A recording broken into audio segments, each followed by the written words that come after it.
संपूर्ण नव्या गणवेशात शेकडो स्वयंसेवक आज रेशीम बागेतल्या पथसंचलनात सहभागी झाले। दरवर्षीप्रमाणे केंद्रीय मंत्री नितीन गडकरी आणि मुख्यमंत्री देवेंद्र फडणवीस देखील नव्या गणवेशात संघ मुख्यालयात हजर झालेत। सरसंघचालक मोहन भागवत यांच्यासह सगळे महत्त्वाचे पदाधिकारी मंचावर आहेत।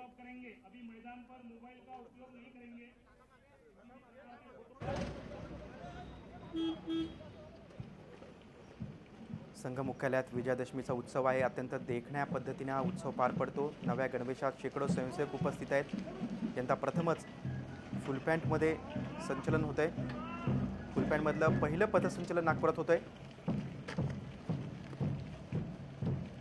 आणि या संदर्भात आपण अधिक चर्चा करूया। आमचे नागपूरचे प्रतिनिधी अखिलेश हाळवे आपल्यासोबत आहेत। अखिलेश, सरसंघचालकांच्या भाषणाकडे सर्वांचं लक्ष आहे। महत्त्वाचे अनेक मुद्दे आहेत, अनेक संवेदनशील मुद्द्यांवर सरसंघचालक बोलतील अशी अपेक्षा आहे।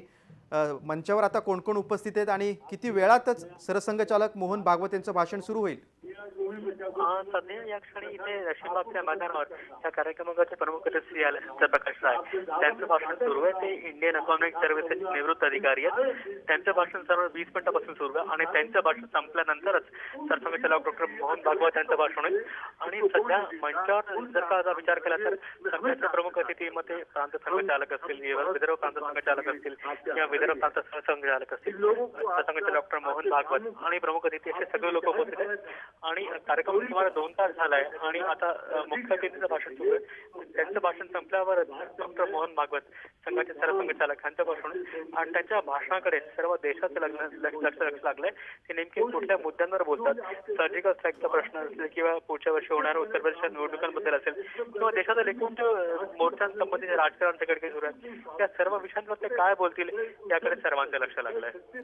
नक्कीच अखिलेश, सरसंघचालकांच्या बौद्धिकाकडे सर्वांचं लक्ष आहे। वेळोवेळी तुमच्याकडे आम्ही माहिती घेतच राहू।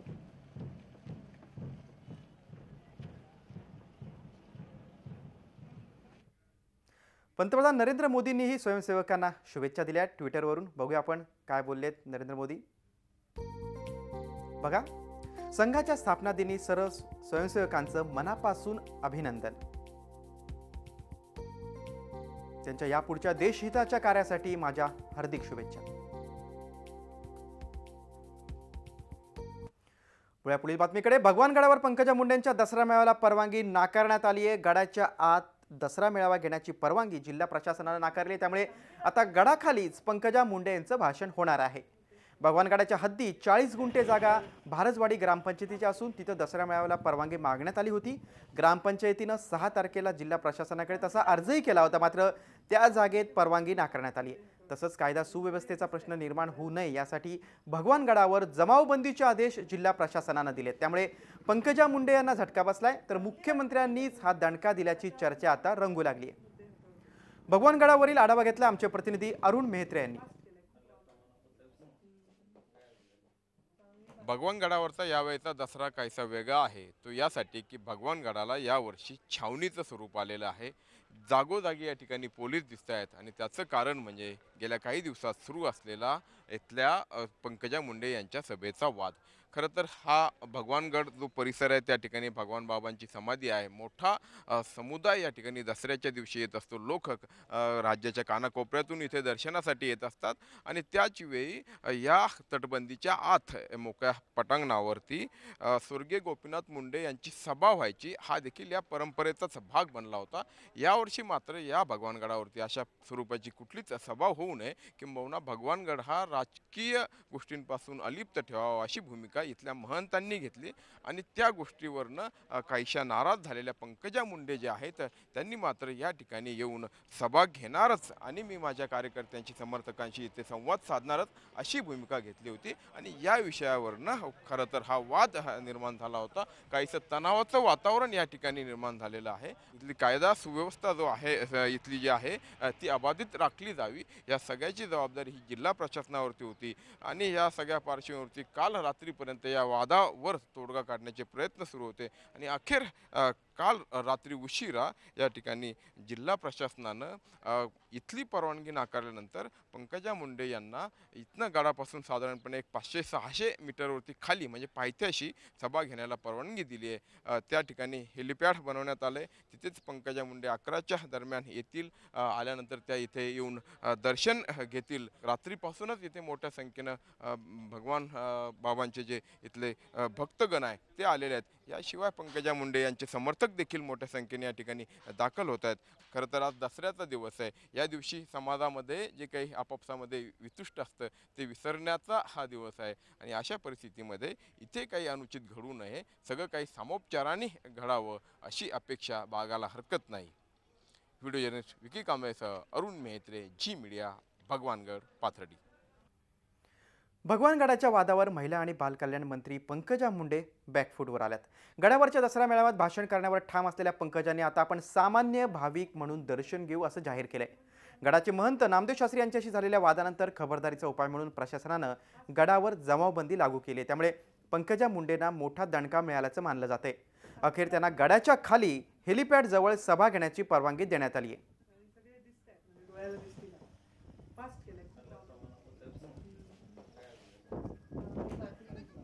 चांगली बातमी खूप आहे. आता आज मुख्यमंत्री आमचे मुद्दे हाताळतोय आणि सगळे दिसत आहेत म्हणजे डोळ्याला दिसतील. फास्ट केलंय. चांगली बातमी खूप आहे. आता आज मुख्यमंत्री आणि आता आपण पुन्हा एकदा नागपूरमध्ये जाऊया. नागपूरमध्ये सरसंघचालक मोहन भागवत यांचं भाषण सुरू झालेलं आहे. विशिष्ट निमंत्रण पर यहाँ उत्सव को देखने के लिए आए हुए हमारे विशिष्ट अतिथिगण, उपस्थित नागरिक सज्जन, माता भगिनी एवं आत्मीय स्वयंसेवक बंधु,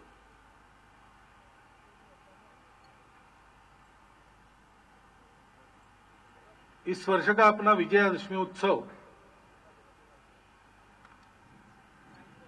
अनेक कारणों से अनेक लोगों को विशेष प्रकार का लग सकता है.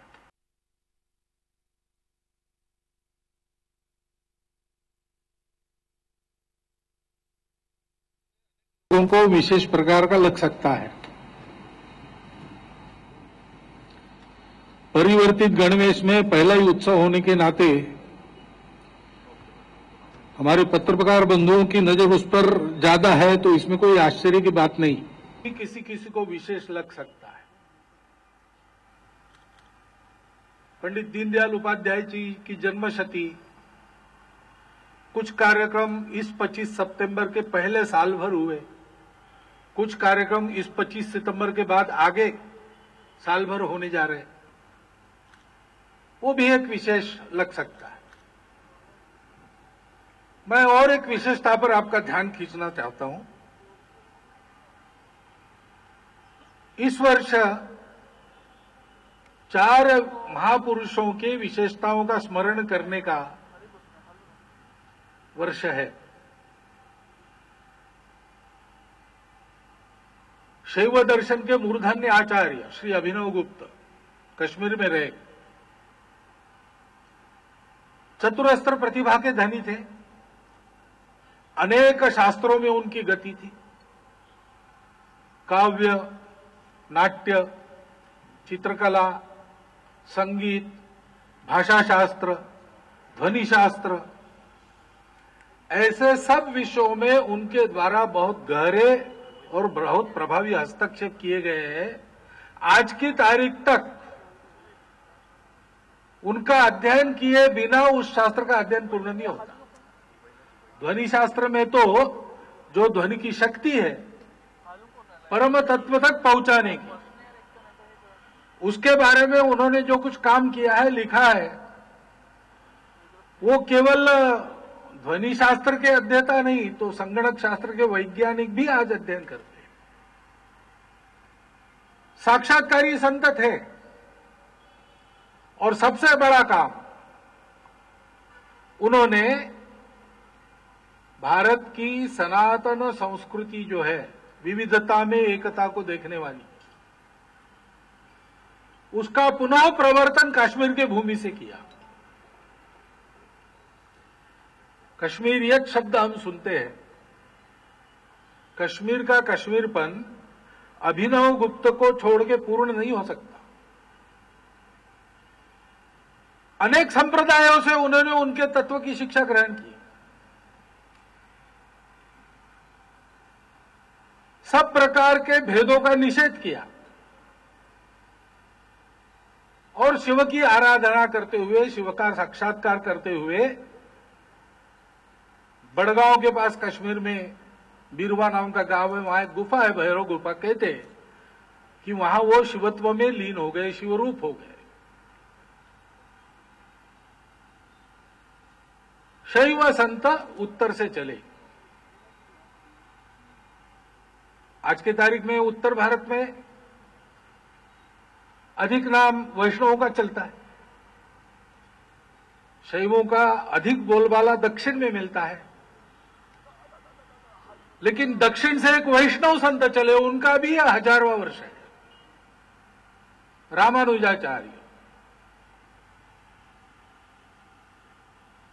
उनकी विशेषता यह है कि उनकी आराध्य मूर्ति, उसकी आराधना करने लगे, एक उत्सव मनाना था, तो उनको सपने में ऐसा आदेश हुआ कि उत्सव मूर्ति मेरी दिल्ली के बादशाह के पास है,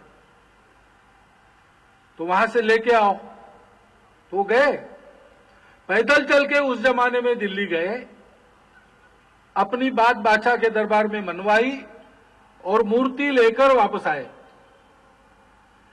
लेकिन बादशाह के यहां जब वो मूर्ति रही तो बादशाह की लड़की जो थी, कन्या थी, उसका उस मूर्ति से लगाव हो गया, इतना लगाव हो गया कि मूर्ति के पीछे पीछे वो भी दक्षिण में गई। तो उसकी भक्ति को देखकर, जहां उस उत्सव मूर्ति की स्थापना हुई, मेलकोटे नाम का स्थान है, वहां उसका भी स्थान बनाया रामानुजाचार्य ने, और अपने आयु के अंत तक वो लड़की वहां हरिभक्त बन के रही। जीवन में सब प्रकार के भेदों का निषेध करते हुए दक्षिण के इस वैष्णव महापुरुष ने और उत्तर के उस शैव महापुरुष ने धर्म का पवित्रतम और सत्य आचरण अपने प्रतिक्षण प्रतिक्षण जीवन में करते हुए हमारे लिए एक संदेश छोड़ा है।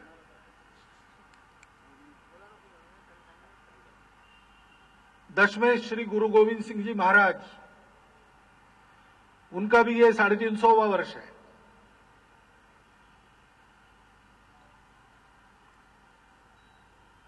धर्म के लिए, देश के लिए, दुनिया के दुखी पीड़ित सताए हुए लोगों के लिए उन्होंने सतत जीवन भर संघर्ष किया। कहानी आप सबको पता है। अपने पूरे वंश का बलिदान कर दिया।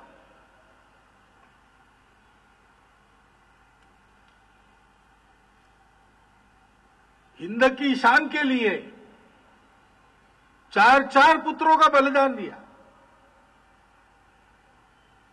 और सतत संघर्षरत रह के और देश, धर्म, समाज का झंडा ऊंचा करके रखा उन्होंने। उनका दिव्य समर्पण और ये जुझारू वृत्ति इतनी बड़ी थी कि लाहौर के भाषण में स्वामी विवेकानंद ने हिंदू युवाओं को जो उपदेश किया, गुरु गोविंद सिंह जी महाराज के आदर्शों का अनुकरण करने का उपदेश किया है। ऐसे ही हम विदर्भ के लोग जिनसे सुपरिचित है, श्री गुलाबराव महाराज, उनकी जन्मशती चल रही है। अंग्रेजों के गुलामी के दिन थे और हम लोग इतने आत्महीन हो गए थे अंग्रेजी विजेताओं की चकाचौंध में और उनके द्वारा हमारे बुद्धि में डाले गए भ्रम के मारे। उस अवस्था में लगभग जन्म से अंध, जन्म के कुछ ही महीने बाद अंध बन गए। लेकिन उस परिस्थिति में भी इतना विस्तृत अध्ययन किया। शुद्ध भक्ति मन में थी। ज्ञानेश्वर महाराज का साक्षात्कार हुआ, उन्हीं से दीक्षा मिली। आध्यात्मिक क्षेत्र में देश विदेश के जो प्रवाह है और विज्ञान के क्षेत्र में भी जो देश विदेश के आधुनिकतम उस समय प्रवाह थे, उन सब का उन्होंने अध्ययन किया। जर्मन, फ्रेंच, अंग्रेजी, कई भाषाओं के ग्रंथ उनको मुखोद्गत रहते थे। कोई संदर्भ आया तो वो कौन से पन्ने पर है, कौन सा परिच्छेद है, सब बता सकते थे। और कहना उनका यह था कि विज्ञान की प्रगति होनी है सत्य तक, और विज्ञान अगर मानवीय बनना है और उसका सार्थक अगर होना है तो अध्यात्म के साथ उसका समन्वय होना पड़ेगा। और भारतीय आध्यात्मिक विचार में इतना सामर्थ्य है, विश्व के सब पंथ संप्रदायों का समन्वय उसके तहत हो सकता है। और इसलिए इस अपने ज्ञान को सीखो, उस पर गौरव करो, उसके स्वाभिमान के आधार पर अपने जीवन की युगानुकूल पुनर्रचना करके विज्ञान की सार्थकता, अध्यात्म आधारित विज्ञान और भारतीय अध्यात्म के आधार पर विश्व भर के पंथ संप्रदायों का समन्वित चलना, इसके लिए जीवन जियो। इन चार महापुरुषों के संदेश हम सब लोगों के लिए आज बहुत प्रासंगिक है, क्योंकि आज की परिस्थिति जब हम देखते हैं तो ये बातें ध्यान में आती।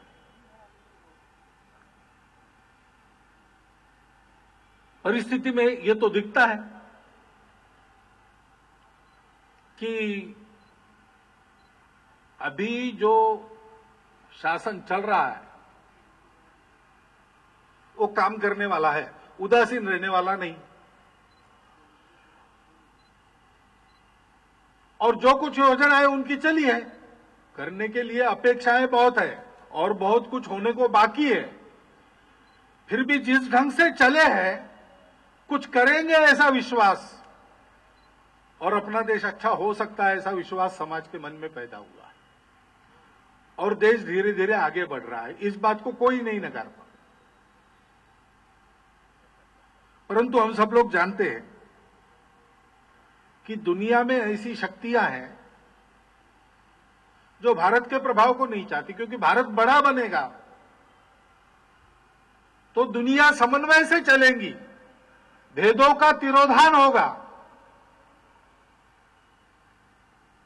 और जिनके दुकान भेदों पर ही चलते हैं, कट्टरता पर ही चलते हैं, अतिवादिता पर ही चलते हैं, ऐसी ताकतें दुनिया में है जो भारत को आगे बढ़ना देना नहीं चाहती। थोड़ा बहुत उनका प्रभाव भारत में भी निर्माण करने का उनका प्रयत्न रहता है। हमारे यहां के स्वार्थों के कारण उनको पोषित करने वाले भी मिल जाते हैं। ऐसे लोगों को भारत में इस प्रकार के शासन का होना और भारत देश का आगे बढ़ना ये सुहाता नहीं।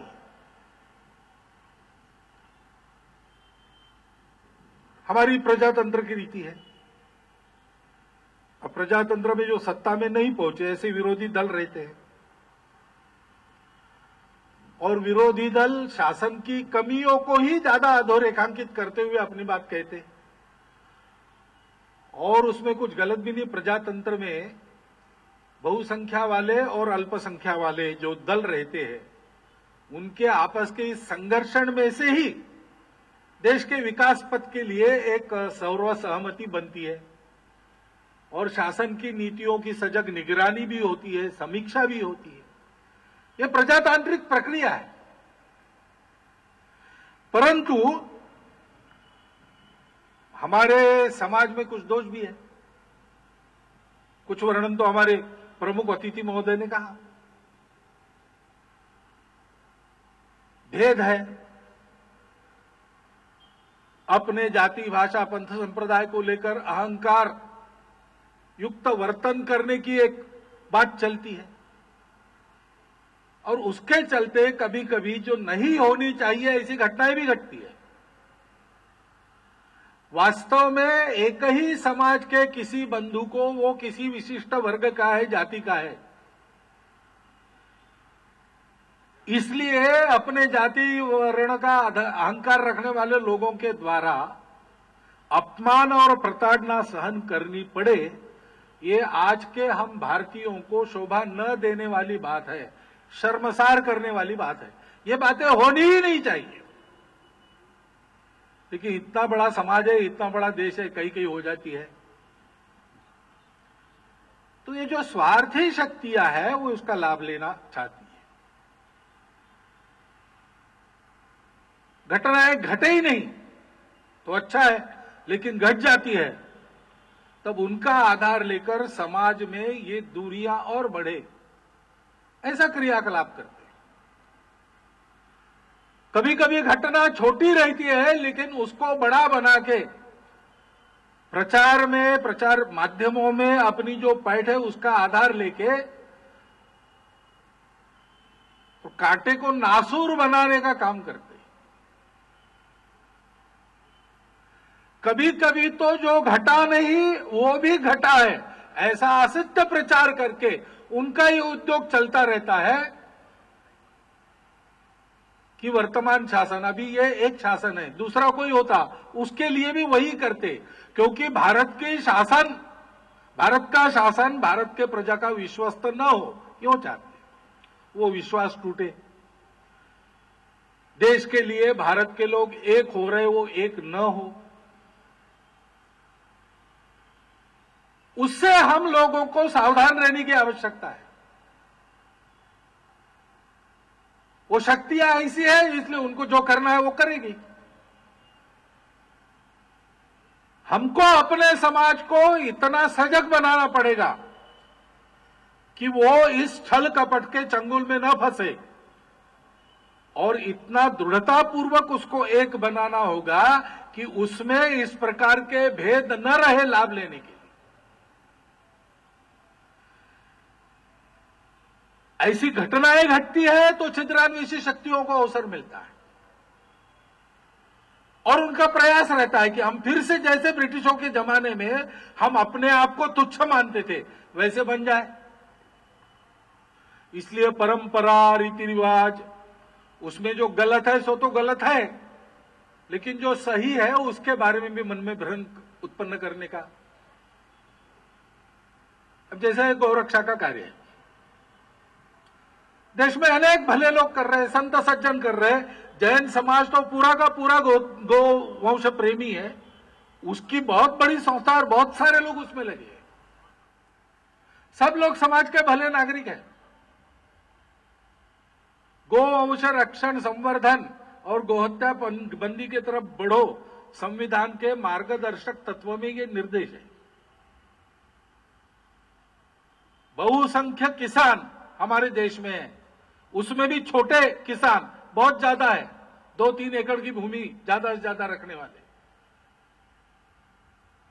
उनके भूमि पर गाय से खेती चलती है, गोबर गोमूत्र का उपयोग है। परसों में निलोना गया था,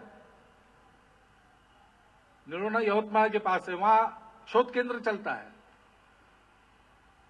अकालग्रस्त किसानों के लिए वहां काम चल रहा है स्वयंसेवकों के द्वारा, और किसानों की आत्महत्या का कलंक पूरा धोने का प्रयास है। वहां उन्होंने जो प्रयोग किए हैं, पहले तो 4-5 ही किसान साथ में, आज 600 किसान उनके साथ उनके निर्देश में खेती कर रहे हैं। तो गोमय गोमूत्र के आधार पर जैविक खेती वो कराते हैं, लागत आधी हो जाती है और उत्पादन 1.5 गुना बढ़ जाता है।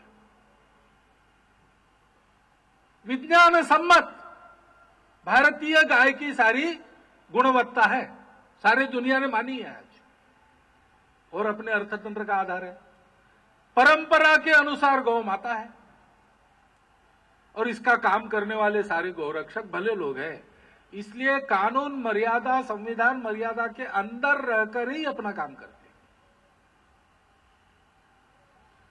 देश में कानून है, वो क्या आज के सरकार या आज जिनका सरकार है उस दल ने नहीं बनाए, अनेक लोगों ने बनाए हैं। पहले से राज्यों में गौरक्षा के कानून है।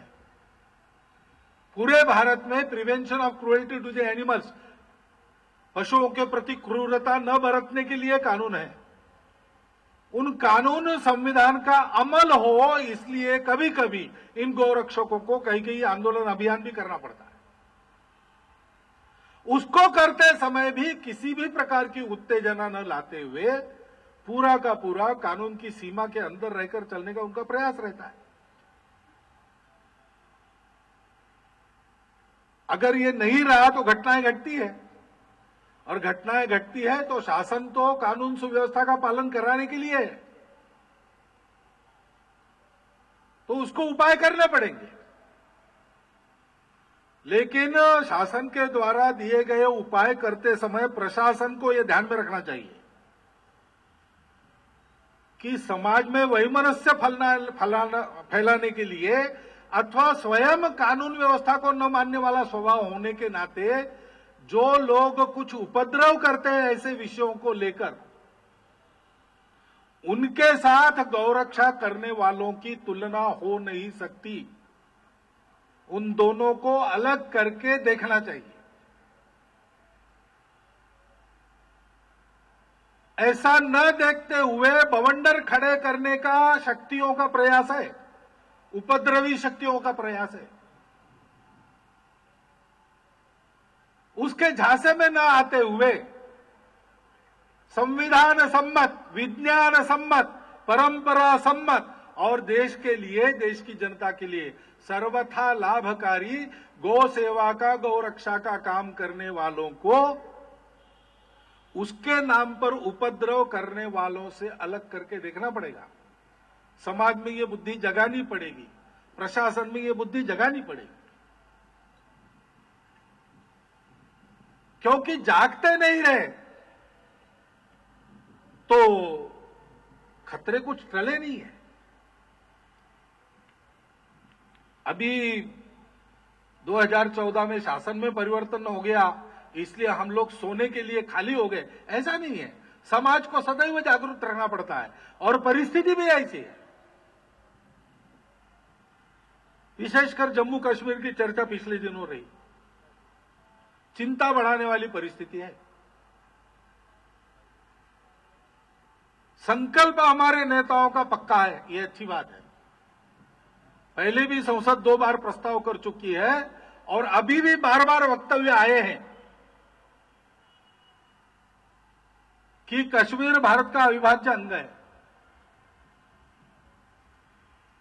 मीरपुर, मुजफ्फराबाद, गिलगित बाल्टिस्तान सहित सारा कश्मीर भारत का है। ये जो वक्तव्य की दृढ़ता वगैरह है वो क्रियान्वयन में भी वैसी ही उतरनी चाहिए, इसकी आवश्यकता रहती है।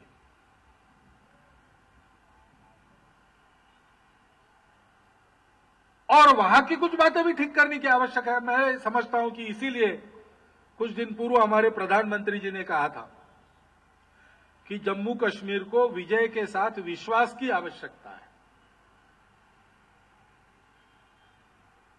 अभी वहां अंदर जो उपद्रव हो रहे हैं या होते थे, अभी बहुत नरम हो गए।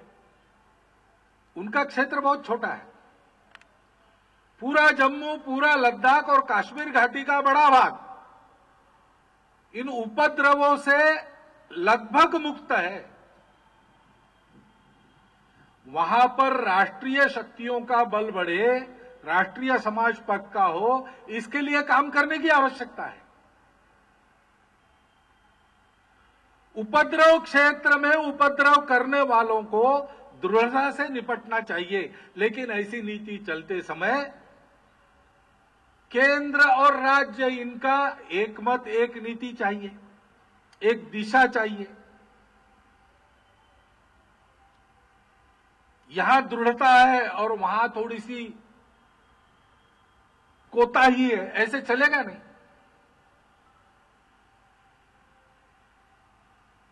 तो राज्य और केंद्र की नीति में इस प्रकार से समन्वय हो, इसकी आवश्यकता है। बहुत अच्छे प्रशासन के साथ विश्वास देने की आवश्यकता है। इतना पैसा वहां जाता है, कहां जाता है पता नहीं। लोगों में यह भावना है कि हमको कुछ नहीं मिलता है। इस भावना को दूर करना है तो इतना सारा जो धन जाता है उसका विनियोग ठीक से हो रहा है देखना पड़ेगा। प्रशासन तत्पर हो, स्वच्छ हो, पारदर्शी हो। राज्य सरकार को इसको देखना पड़ेगा। अनेक प्रश्न लटके हुए हैं। विभाजन के समय और जो पाकिस्तान में गया वो क्षेत्र, वहां से विस्थापित होकर लोग आए, हिंदू आए, कश्मीर में आके कुछ दिन रुके, फिर अन्य प्रांतों में जाने का उनका विचार था। उस समय मुख्यमंत्री थे शेख अब्दुल्ला। उन्होंने भाषण में कहा कि आप लोगों को कहीं जाने की जरूरत नहीं, आप यहीं रुको, हम आपको बसाएंगे। तो बेचारे रुक गए। अभी तीसरी पीढ़ी है, उनको राज्य की नागरिकता के अधिकार नहीं है, वहां पर उनके लिए रेशन कार्ड नहीं है, वहां पर उनके लिए नौकरी नहीं है। कितने दिन राह देखनी है?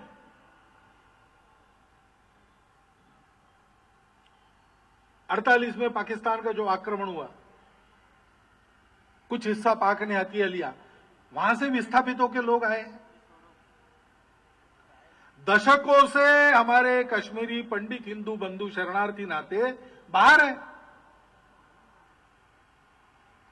ये सब लोग वहां अपनी सुरक्षा के प्रति पूर्ण आश्वस्त और सशक्त होकर बसे। भारत भक्त और हिंदू बने रहकर वह अपने अपने स्थान पर जैसे पहले कभी बसते थे उतनी अच्छी तरह रह सके, ऐसी स्थितियां उत्पन्न करके उनको न्याय दिलाना होगा। कितने साल, दशक बीत गए, अभी भी उनका सपना है, वो पूरा करना पड़ेगा। ये सारी बातें होगी तब तो जनता को लगेगा कि हाँ भाई, भारत में अन्य प्रांतों में जैसी सरकारी चिंता करती है जनता की, वैसी कम से कम चिंता हमारी हो रही। सात्मीकरण कहते हैं। सात्मीकरण के लिए अनुकूलता इससे उत्पन्न होगी, इसकी आवश्यकता है। यह साथ साथ होगा उपद्रवियों को दृढ़तापूर्वक निपटने के साथ साथ, तब वहां विजय के साथ विश्वास की भी अनुभूति होगी। और हम सब जानते हैं कि कश्मीर की उपद्रवकारी शक्तियों को उकसाने का काम सीमा पार से होता है। छुपी बात नहीं है, सारी दुनिया इसको जानती है।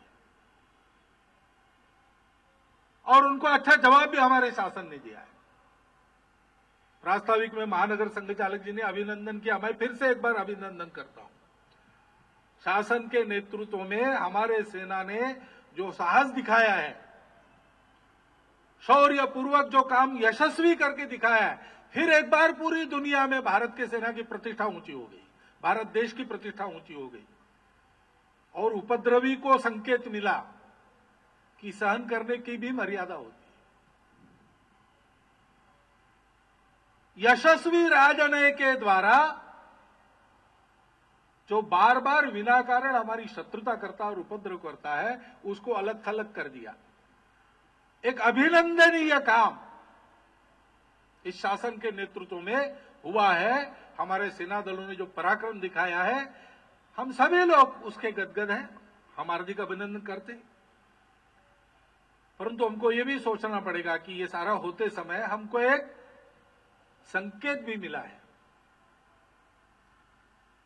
और अभी हमने ये जो कदम उठाया है तो आगे उसकी और आवश्यकता है कि हमारे सीमाओं के सुरक्षा में बिल्कुल एक क्षण की भी ढिलाई मांगी पड़ सकती है। वहां की तैयारी पक्की और सदैव जागृत होनी चाहिए। हमारे सामरिक बल पूर्णतया सुसज्ज होने चाहिए।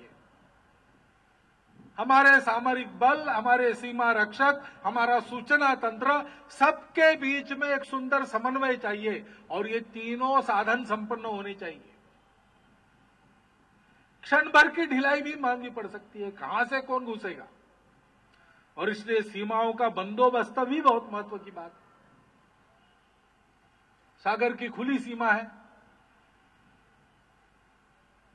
जंगल पहाड़ों से कृत्रिम रीति से देश का विभाजन किया, इसलिए जो सीमा बनी वो उसी प्रकार की सीमा है, तो कहीं कहीं सच्छिद्र भी है। उसकी चौकसी, उसकी निगरानी, इसमें ढिलाई बिल्कुल नहीं होनी चाहिए। और हम जानते हैं कि इन सीमा प्रदेशों में अपने देश के तरफ जो प्रांत सीमा से लगते हैं, उन प्रांतों में कुछ अलगाववादी शक्तियां उपद्रव करती है, कुछ आपराधिक ऐसे संगठन है, छोटे छोटे समूह हैं जो सब प्रकार की तस्करी कहते हैं, नशीली दवाओं का प्रचार प्रसार भी होता है, विदेशी गुप्तचर एजेंसियों के साथ साठगांठ रहती है, शस्त्रों का भी इधर उधर आना जाना, उग्रवादियों का भी इधर से उधर आना जाना। इन सब में संलिप्त समूह वहां पर कार्यरत है। यह स्थिति हमारी सीमाओं की सुरक्षा के लिए अच्छी नहीं है। भू सीमा और सागरी सीमा के लगे प्रांतों में हम लोगों को, समाज को, प्रशासन को और शासन को, तीनों को ऐसे तत्पर रहना पड़ेगा कि वहां किसी प्रकार की गड़बड़ी करना संभव नहीं होगा उपद्रवी शक्तियों को। घुस के चले आते हैं अंदर तक, कैसे हो सकता है? कौन उनको लेके आते हैं, देखकर भी कौन नहीं बताते हैं। ये जो सारी बातें होती है उसका उपाय एक ही है, ऐसी गतिविधियों को भी उन प्रांतों से निकाल देना, समाप्त करना। शासन, प्रशासन, समाज तीनों की कड़ी निगरानी इसके लिए आवश्यक है। सीमा सुरक्षा का काम चलना चाहिए। संघ के स्वयंसेवक सीमाओं के लगत के प्रांतों में इस दृष्टि से समाज को जोड़कर उसका मनोधैर्य बनाए रखने वाले अनेक सेवा के काम चलाते हैं। सीमा रक्षक दलों में और वहां के समाज में अच्छा संबंध प्रस्थापित हो, एक दूसरे को मदद हो, इस प्रकार का वातावरण बनाने का प्रयास करते हैं। शासन प्रशासन को भी इस ओर से प्रयास करने पड़ेंगे और इसमें राज्य सरकारों का सहयोग भी आवश्यक रहता है। हमारे यहां सब काम चलेंगे। शासन कहने से केवल केंद्र शासन नहीं होता, हमारी संघ राज्य व्यवस्था है। बहुत सारे विषय राज्य सरकारों के हाथ में रहते हैं। संविधान में कहा गया यूनियन ऑफ स्टेट्स, उस प्रणाली का हमने स्वीकार किया, उसको चला रहे, अच्छी बात है। लेकिन ये यद्यपि ये कहा गया है, किसी को ये भूलना नहीं चाहिए कि हम युगों से एक जन एक देश रहे हैं और संविधान का उद्देश्य है कि जो भी व्यवस्था हमने अपनाई हो, उस व्यवस्था के जरिए उसको ऐसा ही एक जन एक देश एक राष्ट्र बनाए रखना। तो अपने राज्यों के स्वार्थों के लिए, राज्यों में शासन करने वाले अलग अलग दल होते हैं, तो अपने दलीय स्वार्थों के लिए कुछ तो करना ही पड़ता है, तो करे, लेकिन एक मर्यादा का पालन हो। हमारे मन वचन कर्म से हमारी यह सनातन एकता जो है, जिसको संविधान में इमोशनल इंटीग्रेशन कहा गया है, वो इंटीग्रेशन वाला इमोशन खतरे में न पड़ जाए। कई मामलों में आपस में विवाद चलते हैं, उसके निपटारे का एक तंत्र भी है, उसको मान के चले। विवादों के चलते जनता एक दूसरे के विरोधी होके खड़े हो, ऐसा हमने कभी नहीं करना चाहिए। इस मर्यादा का पालन करना चाहिए। देश का स्वार्थ सबसे ऊपर है, क्योंकि अपने देश के स्वार्थ में दुनिया का स्वार्थ है। अपने देश का स्वार्थ, भारत का स्वार्थ हमारे लिए सर्वोपरि स्वार्थ है। मेरे व्यक्तिगत स्वार्थ से लेकर तो मेरे समूह के स्वार्थ तक सबकी बलि मैं देश के स्वार्थ के वेदी पर चढ़ा सकता हूं और चढ़ाऊंगा। यह मन में भावना रखकर राजनीतिक दलों की क्रियाकलाप चलनी चाहिए। ये सारी छोटी मोटी बातें ऐसी चलती है, उसमें माध्यमों की भी एक भूमिका रहती है। अब ये बात तो ठीक है कि कुछ मिर्च मसाला न हो, सनसनी न हो, तो पढ़ने देखने की रुचि लोगों की कम हो जाएगी। तो देखना पड़ता है, लेकिन इतना ना मोह करें हम उसका कि जिससे कोई बवंडर खड़ा होकर समाज में ही दो फाड़ उत्पन्न हो। पहले से अभी हम सब भेदों को मिटा नहीं पाए हैं। नित्य आचरण में हमारे अभी भी दूरियां बाकी है, वो कम हो, आपस में विद्वेष न रहे, ये प्रयास रहे सबका, उसको चौड़ा करने का काम अनजाने में भी हमारे हाथ से न हो, इसकी सावधानी सबको रखनी पड़ेगी। और इसके लिए समाज को भी प्रबोधन देना पड़ेगा, दायित्व देना पड़ेगा। और इसलिए शिक्षा की जो चर्चा चलती है अपने देश में, वो मुझे महत्व की लगती है, सभी को लगती है। कई अच्छे अच्छे लोग मिलते हैं, वो हमको बताते हैं कि देखो भागवत जी, बातें तो सब ठीक है, लेकिन जब तक आप शिक्षा ठीक नहीं करोगे ये ठीक नहीं होगा। जो बातें सुनता हूं, लगता है सारे देश में लोग चाहते हैं शिक्षा के बारे में, शिक्षा का स्वरूप कैसा हो, शिक्षा का प्रयोजन क्या है, एक सहमति है। शिक्षा जिसको मिलती है वो एम्प्लॉयबल हो जाए, रोजगार योग्य रहे, स्वावलंबी होकर अपना जीवन चला सके, अपने परिवार को पाल सके, स्वाभिमानी भी रहे। थोड़ा शिक्षित हुआ कि नौकरी की तरफ दौड़े, इसकी आवश्यकता नहीं है। अपने हाथ से काम करके अपना पेट भरने का मादा उसमें होना चाहिए, आत्मविश्वास होना चाहिए, दुनिया में कहीं भी डाल दो मैं खड़ा हो सकता हूं। इस स्वाभिमान, आत्मविश्वास, स्वावलंबन के साथ जो रोजगार योग्य है ऐसा तैयार हो,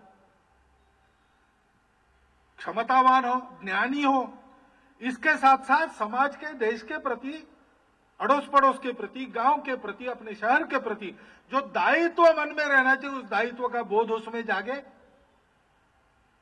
एक अच्छा मूल्यवान मनुष्य उसमें से उत्पन्न हो, यह सहमति है। शिक्षा इसके लिए चाहिए। और इसलिए चिंतन में यह कैसे होगा, तो इन बातों की भी सहमति है कि शिक्षा सबके लिए होनी चाहिए, सुलभ होनी चाहिए।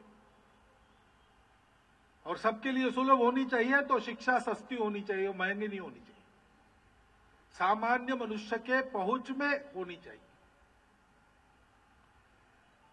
शिक्षा का प्रयोजन सफल करने वाला पाठ्यक्रम हो, उसके विपरीत या निरर्थक पाठ्यक्रम नहीं चलेगा, उसको बदलना पड़ेगा। और पाठ्यक्रम का मर्म समझकर उसको पढ़ाने वाला शिक्षण भी हो, शिक्षक हो। वो केवल मास भर की तनख्वाह लेने के लिए नौकरी करने वाला ना हो, देश की नई पीढ़ी तैयार करना है मुझे, ये कर्तव्य बोध, दायित्व बोध लेकर काम करने वाला हो, ऐसा उसका प्रशिक्षण हो, ऐसी उसको प्रेरणा मिले, और जीवन के उधेड़ बुन में उसकी वो प्रेरणा जागती रहे, इसके लिए उसके योगक्षेम की भी ठीक से चिंता हो। ऐसा होना है तो शिक्षा को समाज आधारित होना ही पड़ेगा। वैसे भी शिक्षा स्वतंत्र रहनी चाहिए और समाज ने शिक्षा को चलाना चाहिए।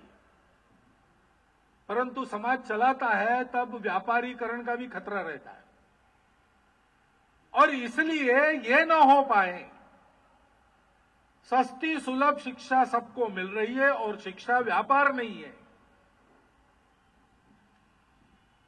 शिक्षा मनुष्य निर्माण की बात है, ये ध्यान में रखकर शिक्षा का काम चले, इसलिए सरकार को भी उसमें उस मात्रा तक रहना चाहिए। ये सबकी सहमति है। अभी शिक्षा विभाग ने एक समिति बिठाई थी, उसने अपना काम पूर्ण किया, उसने अपना प्रतिवेदन भी दिया। प्रतिवेदन मैंने तो देखा नहीं, लेकिन अब ये जो सहमति बनी है, सारे मिलने वाले शिक्षाविद जिसको बोलते हैं, शिक्षा को जानने वाले लोग बोलते हैं, शिक्षा देने वाले लोग बोलते हैं, शिक्षा क्षेत्र में काम करने वालों के मन के अनुसार इस गंतव्य को सफल करने वाली वो सिफारिशें है कि नहीं, मैं जानता नहीं। इसका विचार होना चाहिए। समिति जो बनी उसमें कितने शिक्षाविद थे मुझे मालूम है, सबने देखना चाहिए और सुधार करना चाहिए अगर आवश्यक है। नहीं तो शिक्षा में परिवर्तन होगा होगा ऐसी जो आशा लगी है और ऐसी सारी शिक्षा भारत में शुरू होगी, ये जो अपेक्षा है उसकी प्रतीक्षा ही बनी रहेगी। अब प्रतीक्षा बहुत हो गई, प्रतीक्षा सफल करने वाला कुछ काम होना चाहिए। परंतु केवल शासन ही ये करता है ऐसा नहीं है। शिक्षा प्राप्त करने का स्थान केवल विद्यालय महाविद्यालय ही है ऐसा नहीं। शिक्षा तो अपने कुटुंब परिवार में भी प्राप्त होती है।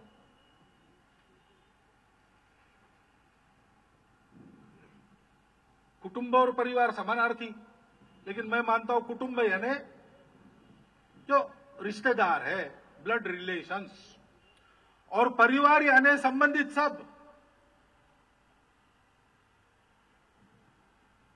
जो हमारे रिश्तेदार है वो भी, और रोज हम अपना काम करते हैं तो हमको कई लोगों का सहारा लेना पड़ता है। कपड़ा धोने के लिए लॉन्ड्री चाहिए, बाल बनाने के लिए केश कर्तनालय चाहिए, सफाई करने वाली कोई आती है, बर्तन मांजने वाली कोई आती है। ऐसे बहुत लोगों के सहारे अपना जीवन चलता है। घर में एक गाय है, दूध देती है, वो भी हमारा जीवन चलाती है। कुत्ता पाला है, रखवाली के कुछ काम आता होगा, मनोरंजन के काम तो आता ही होगा, उसके सहारे भी अपना कुछ जीवन चलता है। इनके प्रति व्यवहार कैसे रहना, इसकी शिक्षा हमारे बालकों को मिलती है। साल में एकाध कोई पर्व त्योहार अपने घर में हम ऐसा कहते हैं क्या, करते हैं क्या, कि हमारे नित्य जीवन को चलाने वाला समाज का भी जो वर्ग है, जो व्यक्ति है, उनके परिवार से उनको हम अपने घर में बुलाएं, यथोचित आदर सत्कार करें। साल में एकाध बार हम भी उनके यहां जाएं, कैसे रहते क्या रहते देखें, हालचाल पूछें। ये शिक्षा अगर घर में मिलनी है, समाज की संवेदना इस प्रकार बनानी है, तो क्या घर में ऐसी चर्चाएं हम अपने परिवार के जन सब मिलके करते हैं? घर में बालकों का बड़ों के साथ संवाद होता है? जीवन का उद्देश्य क्या है, क्यों जीना चाहिए? अपने घर में क्या क्या होना चाहिए, क्या नहीं होना चाहिए? विवेकानंद का चित्र होना चाहिए, और कोई चित्र है जो और जगह लगता होगा, हमको नहीं चाहिए अपने घर में। ऐसी एक सहमति विचार पूर्वक बनाने के लिए जो सतत संवाद चलना चाहिए। हमारे पूर्वजों ने क्या अच्छा किया, हमारे कुल के पूर्वजों ने, हमको कैसा बनना है। रोज अपने लिए काम करते, रोज समाज के लिए कितना काम करते, रोज अपने लिए खर्चा करते, रोज समाज के लिए कितना खर्चा करते। ऐसे प्रश्न और कृति द्वारा उनके उत्तर ढूंढने की प्रेरणा उत्पन्न हो, ऐसा कोई संवाद अपने कुटुंब में चल सकता है क्या, चलता है क्या? ये काम करने वाले अनेक लोग हैं। संघ के स्वयंसेवक भी कुटुंब प्रबोधन नाम की गतिविधि चलाते हैं, अनेक संत महात्मा भी ये काम करते हैं, अनेक अन्य संस्थाएं भी ऐसे उपक्रम करती है। लेकिन इसके लिए भी हमको बाहर से किसी को आना चाहिए कि संस्था को आके हमारे परिवार में सुधार करना चाहिए। बिना किसी की राह देखे हम तो आज विजयादशमी के शुभ मुहूर्त पर इसको प्रारंभ कर सकते हैं, करना चाहिए, उसकी आवश्यकता है। क्योंकि हमारे संस्कार, आचरण, व्यवहार, दायित्वबोध आदि की शिक्षा मिलने का पहला स्थान तो कुटुंब है, परिवार है। वहां से यह काम प्रारंभ होना चाहिए। और ऐसे ही तरह तरह के सामाजिक उत्सव, उपक्रम, जो सार्वजनिक उत्सव होते हैं, ये सार्वजनिक क्यों हुए? गणेश जी की पूजा प्रत्येक घर में होती थी, लोकमान्य तिलक ने इनको सार्वजनिक किया। क्यों किया? समाज प्रबोधन के लिए किया। सार्वजनिक दुर्गा पूजा क्यों प्रारंभ हुई? समाज में कुछ जगाने के लिए प्रारंभ हुई। उस ढंग से उनका आयोजन होना चाहिए। केवल डीजे लगा दिया 24 घंटा और बहुत अच्छा डेकोरेशन किया, साज सज्जा की, इसे नहीं चलेगा, उसका उद्देश्य नहीं है। देवता को जिस पवित्र वातावरण में हम रखना चाहते हैं, वो पवित्र वातावरण उससे नहीं बनता है। समाज के हृदय के अंदर जिस पवित्रता का और ज्ञान का निर्माण हम करना चाहते हैं, उससे नहीं होगा। इसका भी काम अनेक लोग कर रहे हैं। अनेक गणेश उत्सव मंडल ऐसी व्याख्यान मालाएं चलाते हैं, दुर्गा पूजा वाले चलाते हैं, अनेक अच्छे अच्छे उपक्रम करते हैं, उस निमित्त स्पर्धाएं करते हैं तरह तरह के कौशलों की। सब ने करना चाहिए, ये बात जग रही है समाज में। वर्ष प्रतिपदा का परंपरागत उत्सव सार्वजनिक रूप से संपन्न करने के लिए जो उपक्रम चले आजकल, उनको देखते तो ध्यान में आता है कि ये चाहिए, इसमें से भी शिक्षा मिले, समाज का वातावरण सत्यम शिवम सुंदरम बने, इसकी इच्छा है समाज को, करना चाहिए। इस दृष्टि से अनेक नए उपक्रम भी शुरू हुए। योग दिवस शुरू हो गया, वृक्षारोपण शुरू हो गया, इसमें भी उत्साह से समाज लग रहा है, क्योंकि इस प्रकार का वातावरण चारों ओर हो, ये अंदर से सबको लगता है। करने वाला कौन है? ये तो कोई शासन के हाथ की बात नहीं, ये हमारे हाथ की बात है। आगे बढ़ के इसको करना चाहिए, स्वयंसेवक करते हैं। अभी सेवा कार्य की बात बताई, पंढरपुर की वारी में निर्मल वारी का काम स्वयंसेवकों ने किया, आपने पढ़ा होगा समाचार पत्रों में। अब पंढरपुर की वो वारी चलती है तो कहीं गंदगी नहीं होती। सरकार ने सहयोग जरूर किया, लेकिन पहल तो समाज ने ही की, संघ के स्वयंसेवक साथ में थे। वृक्षारोपण चलता है, संघ के स्वयंसेवक भी करते हैं। यहां नागपुर में ही वृक्षारोपण का उपक्रम किया, एक निश्चित संख्या लेकर वो वृक्ष लगाए और वो चलते रहे, बढ़ते रहे, इसकी पूरी व्यवस्था की है। बड़े बड़े उपक्रम लेते हैं स्वयंसेवक हाथ में। उत्तराखंड में पिछले साल संकल्प करके 2 लाख पेड़ उन्होंने लगवाए एक साल में। समाज भी सक्रिय हो रहा है, लेकिन समाज के संगठन संस्थाएं सक्रिय हो रही। हम सामान्य लोग भी नित्य इस विचार को ध्यान में रखकर इनमें सहभागी होना, इसमें बरतना, ये करते हैं कि नहीं, वो करने की आवश्यकता है। क्योंकि आखिर समाज जागरूक हो, संगठित हो, तो नीतियां सफल होती है, तो प्रशासन कड़ाई से लागू हो सकता है। समाज अगर इसको नहीं चाहता हो, असंगठित हो, भेदों और स्वार्थों से ग्रस्त हो, तो इनका आधा बल वैसे ही कम हो जाता है। इस समाज को एक करने के लिए करना पड़ेगा।